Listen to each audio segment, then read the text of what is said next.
આજે જે ઘટના બની સાહેબ, મારું નામ ખોટ ડાયાભાઈ ધીરાભાઈ અને હું ખલીપુર ગ્રામ પંચાયતમાં પૂર્વ સરપંચ છું અને 15 વર્ષ સરપંચ પદ ખલીપુર પંચાયતમાં ભોગવ્યું છે. આજે આ વાવ એ પુરાતત્વ વિભાગની વર્ષો પુરાણી વાવ હતી અને એમાં ખોડિયાલ માતાનું મંદિર સાક્ષાત ચમત્કારિક મંદિર હતું. અને જે વખતે રજવાડાઓએ રાજા બનાવેલું હતું એ વખતે આ સ્તંભની બાજુમાં એક ગોખ બનાવેલું હતું અને ત્યાં ખોડિયાલ માતાના મંદિરનું બિરાજમાન કરેલો હતો.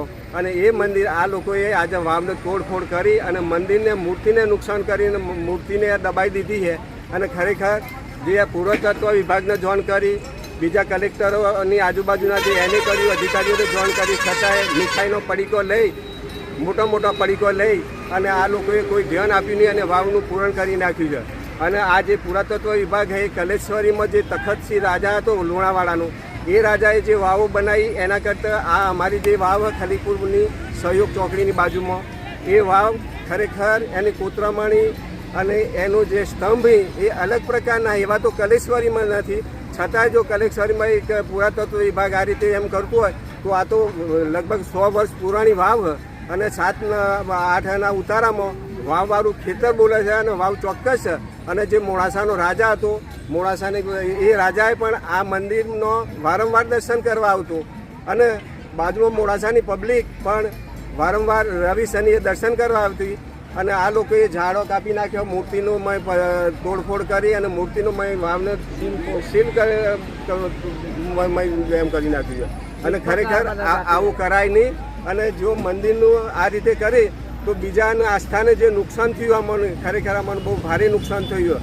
અને આ જે માતા અમારા ગોમખેડાની માતા હતી અને આ ગોમને પૂછ્યા વગર આ ભાઈએ બિલ્ડરોએ તોડફોડ કરી નાખી છે. બિલ્ડરો ક્યાંના છે? આ બિલ્ડરો મોડાસાના બાજુના જ છે. અચ્છા, ના જમીન કોની છે? જમીન છે રાય ડાયાભાઈ મંગળભાઈ પટેલની હતી, વર્ષો પુરાણી.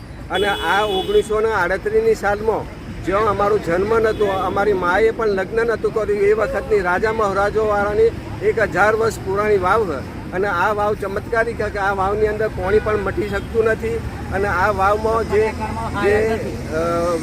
આપણા જે રોગ નીકળ્યો તો વારા પગમાં નીકળતા, એ વખતે પણ કોઈ વિભાગે આ વાવનું કોઈ રોકાણ કર્યું નહોતું. અંદર પ્રવેશ છૂટથી જતું અને પવિત્ર પાણી હતું અને સાક્ષાત ચમત્કારિક હતું. એટલે ઘણા લોકોને આનાથી એમ કે સારો ફેર પડી જતો. આજે પણ બધી વાવો મોડાસાની સહી સલામત હોય તો ખલીપુરની વાવ કેમ આ રીતે એમ કર્યું છે? એટલે આ અંગે યોગ્ય નિર્ણય કરવા આપશે એમને નમ્ર વિનંતી છે.